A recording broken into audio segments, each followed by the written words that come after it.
dan selamat datang. Assalamualaikum warahmatullahi wabarakatuh. Kembali lagi di podcast Ramadan bersama saya Fitri Samsiai sebagai host di episode 2 kali ini.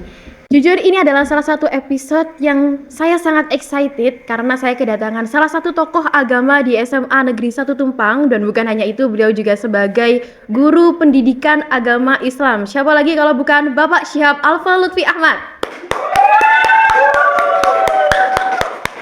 Apa kabar Pak Lutfi? Alhamdulillah baik. Bagaimana Bu Fitri kabarnya? Alhamdulillah saya sangat baik sekali kondisinya. Saya juga bukan hanya sendiri di sini tapi bersama tim dari Humas SMA Negeri 1 Tumpang. Mana suaranya dong? Nah, Pak Lutfi, kenapa sih saya sangat excited di kesempatan kali ini? Karena Pak Lutfi ini bukan hanya sebagai Islamic scholar, tapi juga Pak Lutfi ini mendalami beberapa ilmu yang lain. Salah satunya adalah ilmu filsafat. Begitu ya Pak Lutfi ya? Insya Allah. Dan saya yakin dengan pendapat Pak Lutfi di podcast kali ini, di kesempatan kali ini bisa menambah wawasan serta ilmu agama Islam khususnya lebih dalam lagi kepada seluruh warga SMA Negeri 1 Tumpang yang berada di rumah. Tapi sebelum saya bertanya nih Pak ya, jadi perlu diketahui bahwa pertanyaan kali ini itu adalah pertanyaan terbuka, di mana pertanyaan sudah dihimpun dari question box yang ada di Instagram resmi SMA Negeri 1 Tumpang. Nah, semua yang ada di rumah yang belum follow Instagram resmi SMA Negeri 1 Tumpang, jangan lupa di follow di sini ya. Oke, sebelum memulai berbincang-bincang lebih dalam lagi bersama Pak Lutfi, saya ingin bermain games terlebih dahulu bersama Pak Lutfi agar kita berdua yang masih newbie di kamera ini biar tidak deg-degan seperti itu. Pak Lutfi siap? Siap. Oke, this is game time.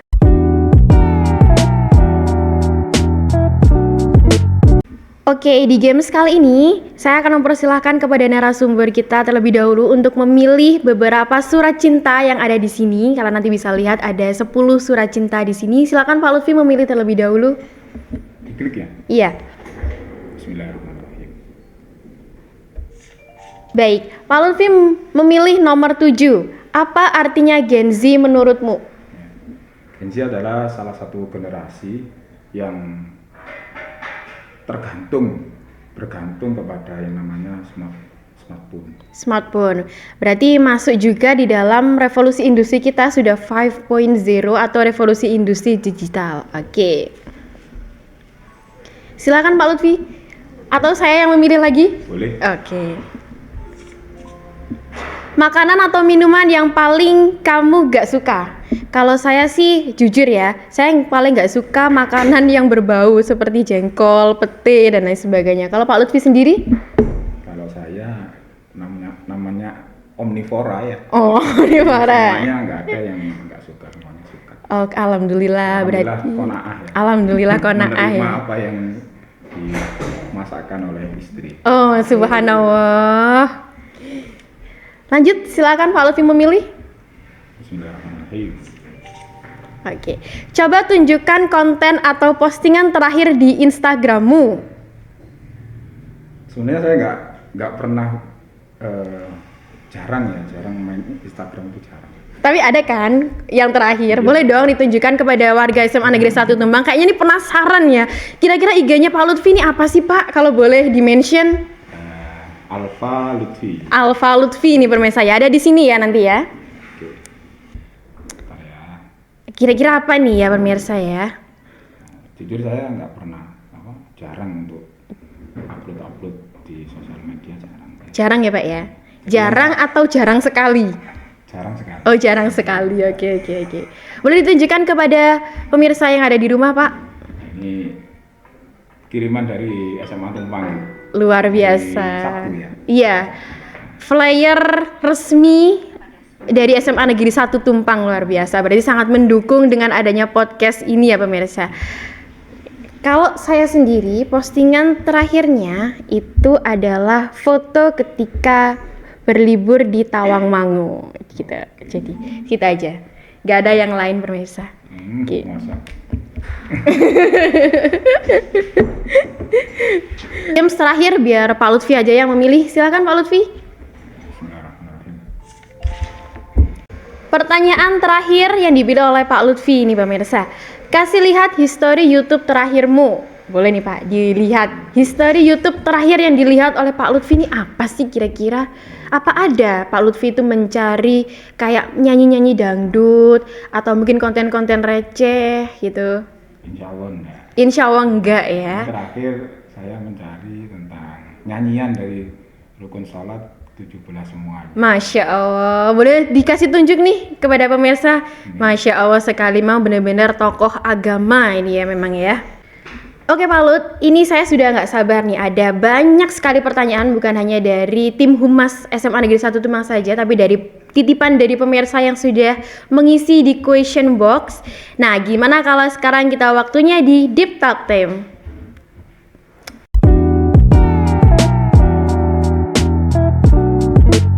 Sebenarnya saya ini penasaran sekali, kenapa sih Pak Lutfi ini mengambil jurusan pendidikan agama Islam? Apa mungkin ada background dari keluarga, atau mungkin ada paksaan atau dorongan, atau bahkan memang cita-cita Pak Lutfi sendiri sejak kecil? Sebenarnya kalau cita-cita itu jadi guru sebenarnya. Dulu sebelum Jadi guru aja Pak ya? jadi guru aja. Oke. Terus sebelum sebelum kuliah saya kan lebih dahulu mondok terlebih dahulu. Jadi ketika SMA sebenarnya saya itu pengennya jadi guru matematika. Oh, Karena subhanallah. Saya lihat guru saya ketika kelas 3 pas waktu menjelaskan itu sangat enak sekali. Dan saya senang ketika ada soal terus cari jawabannya itu benar, itu sesuatu kebanggaan tersendiri gitu. Ada kepuasan tersendiri begitu Pak ya? Ya, Oke. Terus akhirnya ketika saya mondok, pulang dari pondok, kebetulan ditawari beasiswa oleh ayah. Saya kan apa kata ayah? Disuruh Berarti nyoba, ya. apa kata ayahnya? Ayah suruh ke jalan ini, ke Iya. jalan ini gitu ya? Oke. Disuruh ayah untuk nyoba, ada beasiswa dari Madin, dari Pemprov. Nah, itu disuruh nyoba untuk tes. Ketika itu ada 50 peserta, diambil 30. Alhamdulillah masuk dalam kategori 30 itu tadi. Terus diambil lagi, dites lagi, tes yang kedua diambil 20. Alhamdulillah ya masih masuk, padahal ya belum terlalu tinggi ya ilmunya, tapi ya alhamdulillah mungkin barokahnya manut sama orang tua. Oke, luar biasa sekali ya, karena memang dorongan dari orang tua ya Pak ya. Kemudian ada jalannya sendiri yang Allah berikan kepada Pak Lutfi, sehingga sampai detik ini Pak Lutfi sebagai guru pendidikan agama Islam. Ada cita-cita nggak Pak untuk lebih lanjut lagi ke S2 kalau boleh tahu? Ya insya Allah ini kan masih satu-satu, fokusnya satu-satu. Satu-satu. Kemarin habis PPG, kalian habis ini ya insya Allah bisa melanjutkan S2. Amin. Kita doakan nih pemirsa ya, agar Pak Lutfi bisa mengejar jenjang karirnya lebih tinggi lagi. Amin ya rabbal alamin. Kalau boleh tahu, sewaktu kecil nih apa ada role modelnya Pak Lutfi? Ya. Atau mungkin berubah-ubah role modelnya atau gimana gitu? Kalau saya sendiri role modelnya ya saya lihat sosok figur ayah yang memberi kebebasan, tetapi kebebasan yang bertanggung jawab. Ketika mendidik anaknya nggak pernah kamu harus gini nggak pernah, tapi kamu pilih dan kamu tanggung jawab dengan apa yang sudah kamu pilih. Satu contoh misalnya saudara-saudara saya itu semuanya dari SD sampai SMA itu sekolah di Ma'arif. Nah, ketika saya itu pengen hari SDI itu pengen ke SMP lah dikasih kebebasan oleh ayah, tapi harus tanggung jawab. Ketika SMP pengen ke SMA ya diperbolehkan, ya tapi itu tadi ya harus tanggung jawab dengan pilihan yang sudah dipilih. Berarti keputusannya kayak kamu berani bertindak ya kamu berani bertanggung Iya, jawab gitu ya Pak ya. Apalagi dengan hidupmu sendiri atau dengan pilihanmu. Kalau kamu nggak bisa baru kamu pasrahkan kepadaku, tapi kamu harus menurut gitu Pak ya. Oke, luar biasa sekali. Baik Pak, kita semua tahu bahwa ada beberapa hal yang di muka bumi ini sebenarnya yang masih perlu dipertanyakan lagi, tapi kita tuh terkadang bingung mau menanya kepada siapa gitu ya. Termasuk kalau misalnya di flashback lagi ada beberapa hal yang perlu dipertanyakan, salah satunya adalah tentang yang namanya proses kehidupan, dimana dikatakan bahwa kita hidup di muka bumi ini merupakan sebuah proses atau perjalanan yang nantinya kita akan menuju sebuah satu titik akhir yang namanya adalah akhirat.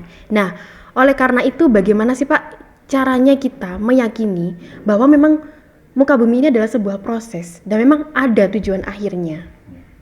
Jadi tujuan manusia itu pertama kan hidup dulu. Tujuan apa akhirnya? Ya mati. Nah, ketika mati, kita harus mempersiapkan yang dinamakan kematian, terus mempersiapkan. Apa yang dipersiapkan? Ya ketika kita hidup di dunia. Sudah siapkah kita menuju proses kematian? Apa yang kita bawa nanti ketika sowan kepada Allah? Apa yang kita berikan? Amalan apa yang kita berikan kepada Allah? Berbicara tentang hal itu ya, kita kan sebenarnya kalau flashback lagi nih Pak Lutfi ya, sebenarnya agama yang kita anut itu sebenarnya kalau boleh dibilang, mohon maaf, adalah agama warisan dari keluarga, apalagi orang tua. Misalnya saya sendiri, alhamdulillah dari nenek moyang saya, insya Allah dari buyut saya sampai ke orang tua saya dan sampai ke saya sendiri, bahkan ke anak saya nanti, insya Allah adalah agamanya Islam. Nah, bagaimana nih Pak Lut kita bisa meyakini bahwa agama kita ini adalah benar-benar agama yang kita cintai dan kita benar-benar yakin dengan agama ini 100%, begitu? Sebenarnya itu sudah dicontohkan oleh Nabi Ibrahim dalam rangka mencari Tuhan. Itu disebutkan di dalam surah Al-An'am. Jadi kurang lebih ayatnya seperti ini. Falamma ra'al qamara bazighan qala hadza rabbi. Jadi lalu ketika dia melihat bulan terbit, dia berkata, inilah Tuhanku. Falamma afala qala la illam yahdini rabbi la akunanna minal qawmid dhalin. Jadi sungguh jika Tuhanku tidak memberi petunjuk kepadaku, pastilah aku termasuk orang-orang yang sesat. Jadi beliau melihat bulan. Terus berikutnya beliau melihat ketika sudah tertidur, beliau melihat bangun dari tidurnya, beliau melihat matahari. Dijelaskan di ayat berikutnya, falamma ra'a asy-syamsa bazighatan qala hadza rabbi hadza akbar. Jadi ketika beliau bangun, beliau melihat matahari yang lebih besar dari bulan. Akhirnya beliau berkata, falamma afalat qala ya qaumi inni bari'um mimma tusyrikun. Jadi yang artinya, wahai kaumku, sungguh aku berlepas diri dari apa yang kamu persekutukan. Terus di ayat berikutnya disebutkan, inni wajjahtu wajhiya lilladzi fataras samawati wal ard hanifa wa ma ana minal musyrikin. Nah, yang biasanya kita baca di ketika doa iftitah. Jadi saya hadapkan wajahku kepada Allah yang menciptakan langit dan bumi dengan penuh kepasrahan mengikuti agama yang benar. Di ayat lain juga disebutkan di surat Al-Baqarah kalau tidak salah, itu kurang lebih wa id qala Ibrahim rabbi arini kaifa tuhyil mauta. Jadi Nabi Ibrahim disuruh untuk menyembelih burung, yang mana bagian tubuh dari burung-burung ini dipisah antara satu dengan yang lainnya. Yang burung A dipisah di misalnya kakinya ditaruh di bukit A, terus sayapnya ditaruh di bukit B. Akhirnya sama Allah disuruh untuk memanggil. Nabi Ibrahim disuruh untuk memanggil, wahai burung A, silakan kesinilah. Itu dalam kondisi burungnya jadi satu Pak ya? Iya, benar-benar utuh, utuh dan tidak meninggal, dan tidak mati. Oke. Jadi itulah di situ kita lihat bahwa Nabi Ibrahim benar-benar yakin bahwa Allah itu adalah Tuhannya. Ya. Kalau kita sebagai mungkin Bu Fitri juga ya, itu memeluk agama Islam itu karena Islam keturunan, agama keturunan. Kenapa kok memeluk Islam? Ya karena orang tua saya Islam, seperti itu. Nah, alangkah baiknya ketika kita mempunyai predikat dalam artian Islam keturunan, ya kita harus istiqomah. Dalam artian apa? Kita harus lebih menggali yang namanya agama Islam itu seperti apa. Berbeda ketika orang itu mu'alaf ya. Karena ada proses pencarian Tuhan itu ada. Betul. Makanya itu ketika ada seorang mu'alaf masuk ke dalam agama Islam, itu keimanannya lebih kuat. Nah, kita sebagai Islam keturunan harusnya malu, ya kan? Betul. Karena kita lebih tahu terlebih dahulu agama Islam itu seperti apa. Jadi seperti itu. Menyambung dari pernyataan Pak Lutfi tadi yang kalau misalnya ketika ada seorang yang mu'alaf, itu keimanan atau kepercayaan itu lebih kuat daripada kita sendiri yang memang sudah sejak lahir itu sebagai agama Islam. Nah, gimana nih Pak kasusnya dengan orang-orang yang menganggap Islam itu sebagai Islam KTP saja? Sebenarnya kurang pas ya ketika dia sudah memilih beragama Islam, berarti dia sudah harus melaksanakan ajaran-ajaran yang sudah diajarkan oleh Nabi Muhammad. Ya, bukan hanya sekedar KTP-nya saja yang Islam. Nah, Islam itu kan, rukun Islam itu kan dibangun menjadi Islam itu dibangun dengan bangunan yang ada di rukun Islam. Yang pertama syahadat. Ketika sudah syahadat, berarti konsekuensinya apa? Ya kita harus melaksanakan yang namanya sholat. Jadi bukan hanya sekedar syahadat terus saya percaya dengan Allah tetapi sholatnya tidak. Jadi harus ada kesinambungan. Ketika sholat sudah berarti zakat sudah berarti puasa sudah haji. Berarti kalau sudah menerapkan rukun Islam yang ada 5 itu berarti bisa dikatakan dia sudah menjadi orang Islam yang benar-benar sempurna. Baik Pak, berarti termasuk kayak gini ya, ketika kamu sudah nyemplung di dalamnya, ya udah sekalian aja. Ya, ikuti peraturan yang ada di gitu Al-Quran ya. disebutkan ya kurang lebih Bismillahirrahmanirrahim ya ayyuhalladzina amanu udkhulu fis-silmi kafah. Ketika kamu masuk dalam agama Islam harus kafah secara keseluruhan. Ya, jadi nggak boleh setengah-setengah. Jadi Oke, itu tadi ya pemirsa yang ada di rumah menjawab tentang bagaimana cara kita mengimani dan yakin bahwa kita benar-benar ada di agama Islam, dan bagaimana tadi sudah dijelaskan oleh Pak Lutfi bahwa bagaimana Tuhan itu sebenarnya ada, begitu ya. Pertanyaan selanjutnya nih Pak, tadi kan sudah dijelaskan oleh Pak Lutfi tentang keimanan dan kepercayaan, bagaimana Tuhan itu merupakan zat yang esa, sesuatu yang esa, hanya satu gitu Pak ya. Juga dijelaskan di dalam Laisa kamislihi syai'un, tidak ada sesuatu yang menyerupainya. Dan lantas kenapa sih Pak alasan Tuhan tadi tidak terlihat? Dan bagaimana kita bisa melihat Tuhan itu ada di sekitar kita? Yang pertama untuk Laisa kamislihi syai'un ya. Jadi itu disebutkan juga di sifat wajib bagi Allah. Jadi mukhalafatu lil hawadits. Jadi Tuhan Allah itu berbeda dengan makhluk. Terus tadi pertanyaannya, kenapa kok Allah itu tidak terlihat ya? Betul. Ada dalam kitab Al-Hikam karya Ibnu Athaillah As-Sakandari. Di situ disebutkan innama hajabal haqqo anka syiddatu qurbihi minka. Yang artinya kurang lebih seperti ini.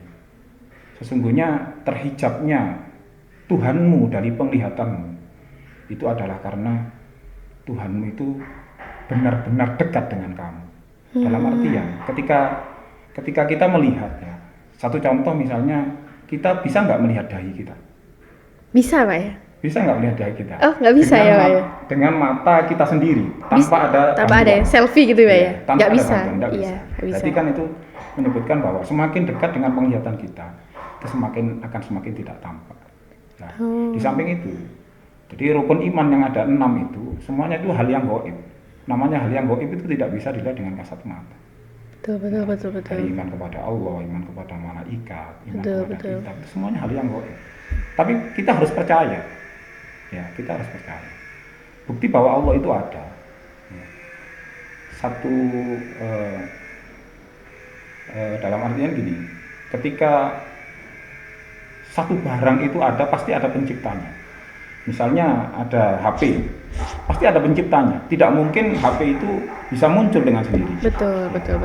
Kalau kita berkeyakinan bahwa Allah itu ada, cukup kita melihat dengan hasil ciptaannya Allah itu seperti apa. Misalnya gunung, tidak mungkin gunung itu langsung muncul dengan sendirinya, tidak mungkin. Pasti ada yang menciptakan. Itu seperti itu. Cukup dengan melihat hasil ciptaannya. Berarti ketika kita sudah melihat hasil ciptaannya, kita harus yakin bahwa memang ada benar ada Tuhan itu di dalam diri kita dan di sekitar kita, Pak ya. Berarti itu apa bisa dikatakan bahwa salah satu rasa bersyukur kita juga, Pak, kepada Allah Subhanahu wa taala. Iya, bentuk rasa syukur kita itu kan sebenarnya sebagai manusia itu sebenarnya kita itu kebanyakan minta sama Allah. Betul, Pak. Termasuk saya sendiri juga, Pak. Pokoknya minta, ya Allah, aku minta seperti ini. Tetapi kita itu kurang dalam artian bersyukur. Bersyukur dalam artian apa? Kita terima kasih kepada Allah. Iya. Ketika habis sholat, kita tuh selalu minta doa. Ya. Sebenarnya kita itu malu sebenarnya. Minta terus tapi nggak pernah mengucapkan terima kasih kepada Allah. Ya, sebagaimana di Al-Quran disebut, la in syakartum la azidannakum wa la in kafartum inna adzabi lasyadid. Barang siapa yang dia bersyukur, ya Allah akan menambahkan rezekinya tanpa dia minta. Jadi Gusti Allah itu ngekei, terus kita berterima kasih, otomatis Allah itu akan dengan sendirinya mencukupi kita. Seperti itu, Pak ya. Ini di sini ada tim yang mau bertanya, boleh nih? Silahkan. Assalamualaikum warahmatullahi wabarakatuh. Waalaikumsalam warahmatullahi wabarakatuh.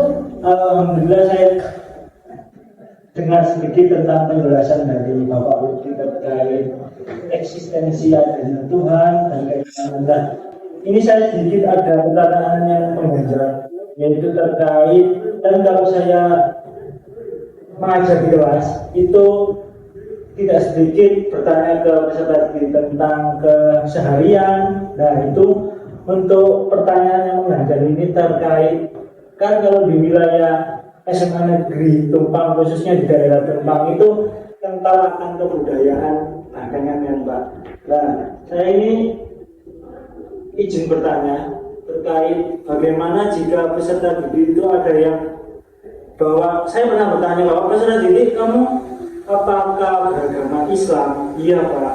Terus gimana kamu bisa membagi antara, terkadang kalau di dunia bandengan itu kan juga bersinggungan dengan gaib kan Pak, walaupun itu nggak ada di ajaran Islam atau di ajaran manapun. Dan jika semisal ada peserta didik yang melaksanakan tradisi itu dan mempercayai barang-barang gaib, selain tadi kan kalau Tuhan itu juga gaib kan, mungkin iman juga gaib lah, sedangkan itu tidak ada di ajaran Islam kalau yang bantengan, tapi dia melaksanakan ritual gaib itu karena dia ingin begitu mau dia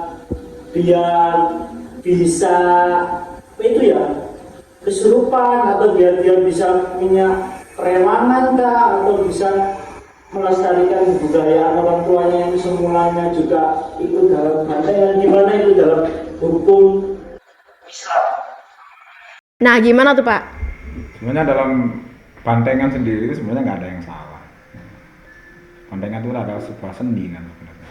Tapi yang salah itu ketika meminta bantuan kepada setan atau sejenisnya, itu yang salah. Dalam artian ketika seorang manusia itu meminta bantuan ketika dia hidup di dunia, nanti jangan salahkan ketika manusia itu mati, terus setan ini menuntut ketika di dalam kubur. Nah, itu menuntut untuk supaya ikut manusia yang sudah mati, supaya ikut dengan setan. Kalau ikut dengan setan otomatis masuk ke dalam neraka. Jadi seperti itu. Kurang lebih seperti itu Pak ya. Terus ini ada satu lagi pertanyaan nih Pak ya. Kalau misalnya di dalam masyarakat itu kan kita itu utamanya diberi pengajaran atau mungkin saya sendiri selama ini bahwa ada pengajaran yang namanya sebuah ketakutan, dimana kalau misalnya kita berbuat sesuatu hal yang tidak ada di dalam ajaran agama Islam, itu akan berbuat dosa dan ujungnya akan masuk ke dalam neraka. Lantas bagaimana sih Pak konsep dari dosa kemudian neraka itu sendiri? Sebenarnya gini ya, antara surga dan neraka itu adalah salah satu bentuk maha adilnya Allah. Ketika manusia itu disuruh hidup untuk di dunia, kalau tidak ada balasan, ya, wong sing beriman itu balasannya pasti surga. Ketika nggak beriman, dia pasti neraka. Tetapi tidak menutup kemungkinan di situ. Dalam artian Allah itu juga punya Maha Rahman Rahim. Jadi nggak selalu orang yang kafir itu ketika dalam hidupnya, ya, ketika dalam hidupnya, sewaktu-waktu ketika mungkin ya, ketika dia kafir sampai umur 50. Ketika dia mu'alaf masuk ke dalam agamanya Allah, otomatis umur 1 sampai 50 itu semuanya akan dimaafkan oleh Allah. Dengan tiket apa? Ya syahadat. Jadi belum tentu orang kafir itu belum tentu pada akhirnya masuk ke dalam neraka. Tapi ketika dia sudah dalam sisa hidupnya, meskipun kurang 1 hari, dia mengucapkan syahadat, asyhadu an la ilaha illallah wa asyhadu anna muhammadar rasulullah, ya insya Allah akan dimasukkan ke dalam surga. Karena apa? Di tiap-tiap pintu surga itu tertulis lafaz asyhadu an la ilaha illallah wa asyhadu anna muhammadar rasulullah. Jadi seperti itu. Jadi kalau misalnya orang kafir terus sampai dia meninggal, dia tidak bersyahadat kepada Allah, ya otomatis. Karena tiket awal masuk pintu surga itu adalah harus bersyahadat terlebih dahulu.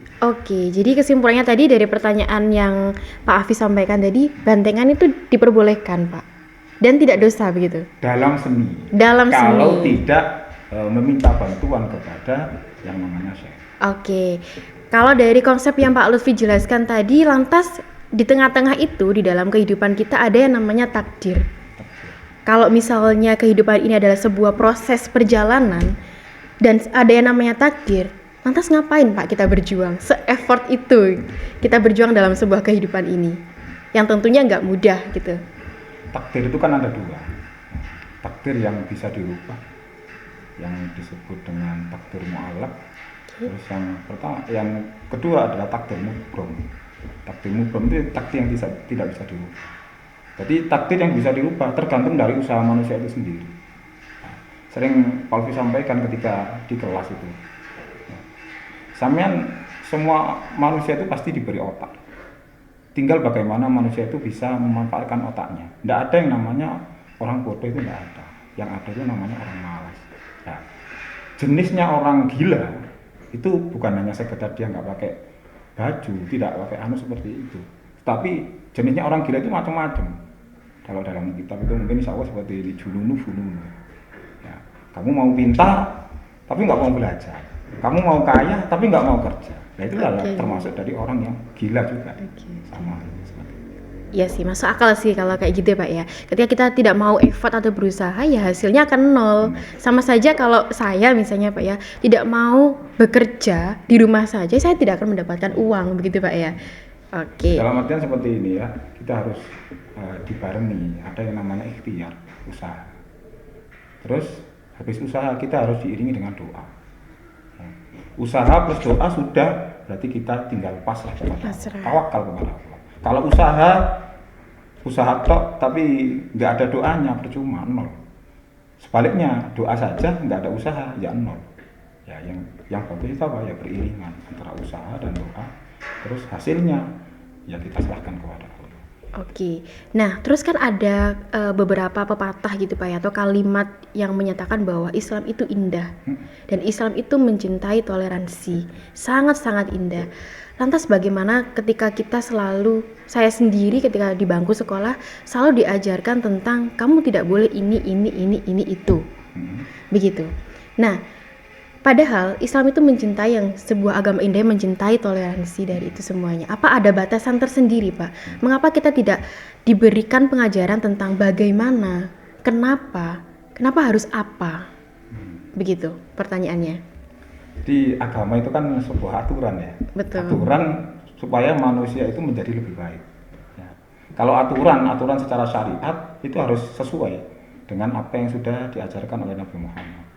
Satu contoh misalnya, kamu nggak sholat dosa. Iya betul. Kamu nggak sholat dosa. Ya itu sebuah pakem yang tidak bisa ditoleransi dalam artian itu. Selesai sudah sesi Deep Talk untuk kali ini. Nah, kita akan membacakan beberapa pertanyaan dari question box yang masuk. Yang pertama ada dari Sinta Novita. Sepertinya ini salah satu guru di SMA Negeri 1 Tumpang bertanya. Mau nanya nih Gus, saat manusia meninggal, apakah ruhnya itu kembali menjadi satu dengan Tuhan atau menjadi yang namanya jin yang mengikuti dan masih ada di sekeliling kita? Nah, bagaimana nih jawabannya Pak Lutfi? Sebenarnya kalau ruh itu kan yang memiliki ruh itu siapa? Allah. Okay. Ketika dia meninggal berarti dia kembali kepada Allah. Gitu Pak ya. Inna ilaihi rajiun. Oke.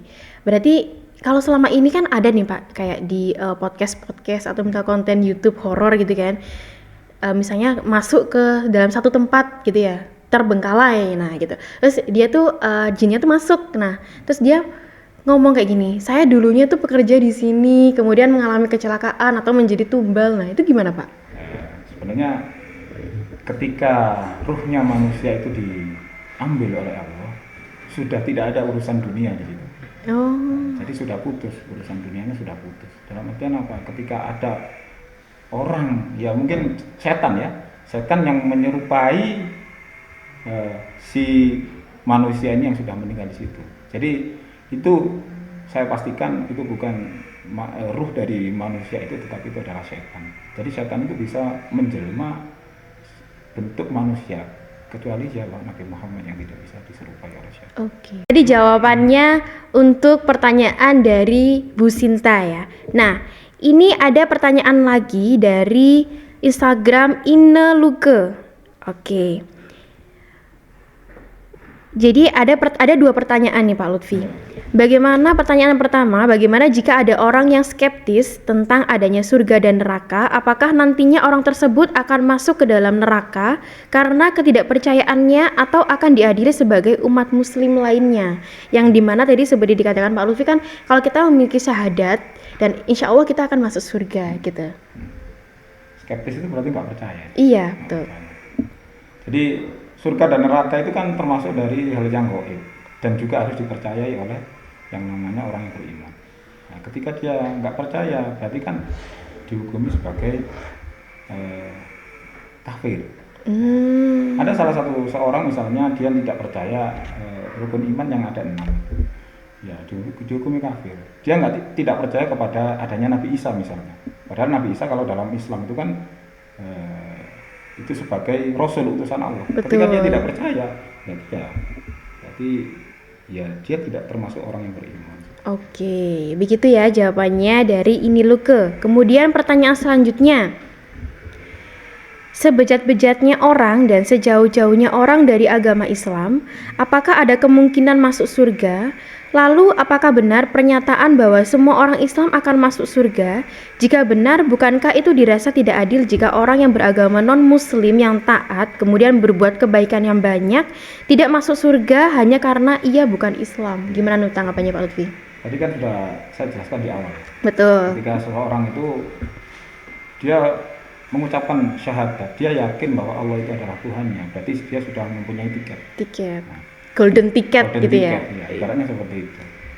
Jadi kalau misalnya ada orang yang misalnya bejat ya, dia suka maksiat, ya tetap dimasukkan ke dalam surga, tetapi dia harus dicuci dulu di dalam neraka. Di dalam neraka. Jadi dicuci dulu sampai kapan wallahu a'lam. Jadi terus habis itu kalau sudah selesai, sudah impas dengan apa yang sudah dia perbuat ketika di dunia, baru dia dimasukkan ke dalam surga karena dia sudah mempunyai tiket itu tadi. Iya. Yang syahadat itu. Itu tadi yang seperti dikatakan Pak Lutfi tadi yang awal, berani berbuat, berani bertanggung jawab gitu ya. Terus untuk yang non Islam Pak Lutfi? Untuk orang non Islam karena dia nggak percaya, nggak punya tiket, ya otomatis dia akan kekal selama-lamanya di dalam neraka. Tapi masih ada kemungkinan nggak Pak? Karena kan misalnya kita lihat di media sosial kan banyak non Islam yang mungkin berbuat kebaikan dengan santunan dan sebagainya, masih tetap Percuma. percuma. Iya. Ibaratnya gini, ketika orang tidak percaya kepada Allah, dia melakukan puasa, dia melakukan sholat, ya percuma. Karena apa? Karena dia nggak percaya kepada Allah. Jadi seperti itu. Ibaratnya, ya ketika dia percaya, berarti dia ya udah mempunyai tiket masuk ke dalam surga. Oke, sebenarnya jawaban ini agak menusuk hati saya Pak Lutfi. Karena sejak saya kuliah, saya tuh memikirkan hal ini. Karena gimana? Karena saya tuh punya idol K-pop gitu loh Pak. Notabene-nya kan bukan Islam Pak ya. Jadi saya ketika mendengar hal ini tuh saya dulu tuh sampai nangis 7 hari 7 malam Pak. Karena memang menyesali, kenapa sih dia nggak masuk Islam? Tapi saya balik lagi, dia mendapatkan kenikmatan di dunia, sedangkan kenikmatan yang kita dapatkan itu beda. Jadi memang harus ada yang setimpal. Gitu ya jawabannya ya. Oke, satu pertanyaan lagi dari apa ini ya bacanya? DFAANRMDHNI ya. Apakah benar semua doa yang diminta pada waktu di dunia akan terkabulkan waktu di akhirat walaupun di dunia itu tidak akan belum dikabulkan?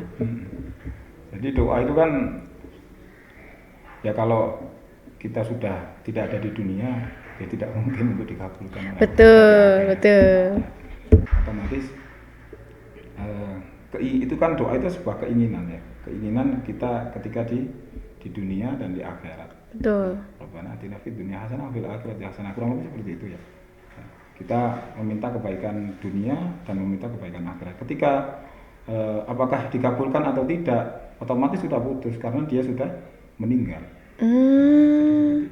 Jadi ketika dia berdoa di dunia, ya apakah akan dikabulkan ketika di akhirat? Ya sudah tidak ada, karena dia sudah meninggal. Ya, Oke, berarti jawabannya tidak ya Pak Lutfi ya itu. Jadi satu contoh misalnya kita berdoa, ya Allah biha, ya Allah biha, ya Allah bi husnil khotimah. Betul. Nah, ketika kita wafat di akhir hayat kita dengan husnul khotimah, berarti kan sudah dikabulkan di dunia. Iya, Ya kan? iya. Nah, berarti kan ketika sudah di akhirat ya sudah putus ya. Nah, berarti jawabannya tidak ya untuk seluruh warga SMA Negeri 1 Tumpang dimanapun kalian berada. Oke, the last question Pak. Bagaimana sih menurut Pak Lutfi tentang permasalahan yang paling urgent dan apa sih permasalahan itu yang paling urgent di era Gen Z sekarang dan otomatis akan mengancam generasi sekarang, terutama di bidang keagamaan? Ya, kita harus benar-benar bisa memfilter ya. Itu sesuai dengan syariat atau tidak. Sebenarnya kita itu sudah dicontohkan, ya. Kita sudah punya idola, sudah punya contoh. Siapa itu? Ya Nabi kita, Nabi Muhammad SAW. Itu yang harus menjadi idola bagi kita, ya. Karena beliau sudah sungguh mencontohkan yang baik antara sesama atau akhlak kepada Allah, akhlak kepada manusia itu sudah ada pada diri Rasulullah, sudah ada. Laqad kana lakum fi Rasulillahi uswatun hasanah. Sungguh telah ada pada diri Rasulullah itu adalah uswatun hasanah, tauladan yang baik. Jadi sebaiknya kalau kita punya idola yang nomor satu siapa? Ya Nabi Muhammad. Karena Nabi Muhammad itu adalah seorang yang berjasa, sangat berjasa bagi kita. Kita bisa mengenal Islam itu karena Nabi Muhammad. Ya semoga kita di akhir nanti mendapatkan syafaat beliau. Amin amin ya rabbal alamin. Wisdom sekali perbincangan kita pada kesempatan kali ini. Semoga dengan adanya podcast Ramadan ini bisa menambahkan semangat belajar dan menumbuhkan rasa kecintaan kita terhadap keimanan kita dan juga agama kita. Sampai berjumpa di podcast Ramadan di edisi selanjutnya. Kami mengucapkan mohon maaf yang sebesar-besarnya bila ada salah kata dalam perbincangan kita di podcast kali ini. Selanjutnya kami mengucapkan juga taqabbalallahu minna wa minkum taqabbal ya karim. Minal aidin wal faizin. Mohon maaf lahir dan batin. Wassalamualaikum warahmatullahi wabarakatuh.